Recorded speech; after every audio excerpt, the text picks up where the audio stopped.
مبارک ہو، اس سال ترکی کے 100 سال پورے ہو چکے ہیں۔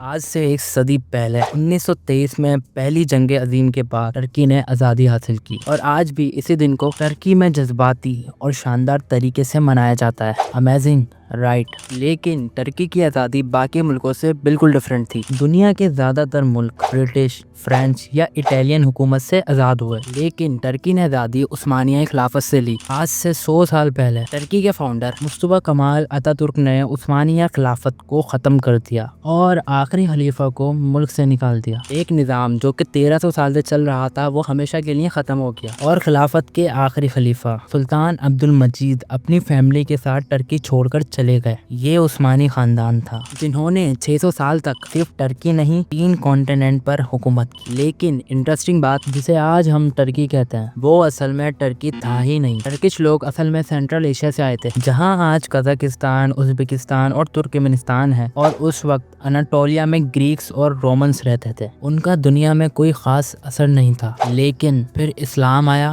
اور سب کچھ بدل گیا۔ نبی پاک صلی اللہ علیہ وآلہ وسلم کے بعد پہلی خلافت رشیدہ بہت تیزی سے پھیلی۔ مسلمانوں نے کچھ ہی عرصے میں رومن اور پرشین امپائر دونوں کو فتح کر لیا۔ پھر آئی امویہ خلافت، جو عربوں تک محدود رہی، لیکن بعد میں عباسد خلافت نے کمانڈ سنبھال لی اور ان کا کیپٹل بغداد دنیا کا سب سے علمدار شہر بن گیا۔ اس دور کو کہا گیا اسلام کا گولڈن ایج۔ اس وقت اسلام سینٹرل ایشیا تک پہنچا، جہاں ٹرکش قبیلے اسلام سے روشن ہوئے۔ ایک لیڈر سیلجوک نے امپائر بنائی، اور اس کے بعد آیا عثمان، جس کے نام پر بنی دنیا کی سب سے طاقتور مسلم empire Ottoman empire. Ottoman empires نے صرف مسلمز کو یونائٹ نہیں کیا، بلکہ یورپ تک اپنا پرچم لے گئی۔ وہ شہر جس کے بارے میں نبی پاک نے کہا تھا ایک دن مسلمان اسے ضرور فتح کریں گے۔ اس وکٹری کے بعد پوری مسلم دنیا نے آٹومنز کو اسلام کا اصلی لیڈر مانا، لیکن اس وقت بھی آٹومن بادشاہ سلطان کہلاتا تھا، خلیفہ نہیں۔ پھر آیا سلطان سلیم، اس نے ایجپٹ میں مملوک سلطنت کو فتح کیا اور عباسد خلیفہ متوکل کو استنبول لے آیا۔ وہیں خلافت آفیشلی ٹرانسفر ہوئی اور پہلی بار عربوں سے نکل کر ترکی سلطنت کے پاس آئی۔ اب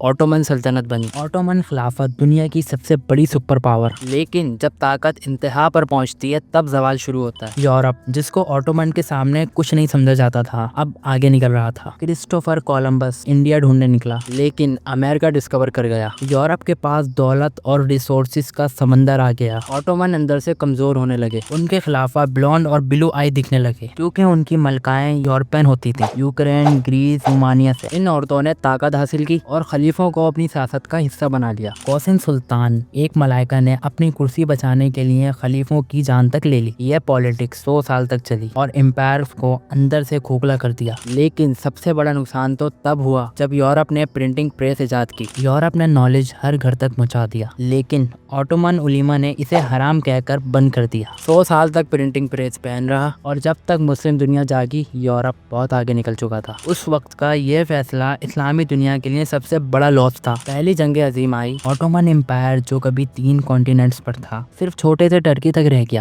جرمنی کے ہارنے کے بعد آٹومن خلافت بھی ٹوٹ گئی۔ عرب نے بھی برٹش کے ساتھ مل کر آٹومنز کے خلاف بغاوت کی۔ 1923 میں مصطفی کمال اتاتürk نے آخری خلیفہ کو بھی ملک سے نکال دیا۔ اتاتürk نے ترکی کو بدلنے کا فیصلہ کیا، عربک اسکرپٹ ہٹا کر یورپین لکھائی لائی اور حجاب پر بین لگایا، اور اذان تک کو بھی ٹرکش میں کر دیا۔ 18 سال تک مسجد میں اللہ کہنا منع تھا، اس کی جگہ ٹینگری کہنا پڑتا تھا۔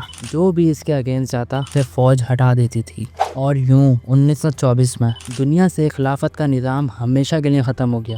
آج اس نظام کو مٹائے ہوئے 100 سال پورے ہو چکے ہیں۔ مبارک ہو، ایک دور ختم ہوا اور ایک نئی دنیا کی شروعات ہوئی۔ دوستو، اگر یہ ویڈیو اچھی لگی ہو تو ویڈیو کو لائک کریں، چینل کو سبسکرائب کریں، اور اپنے بھائی کو دعاؤں میں یاد رکھیں۔ اللہ حافظ۔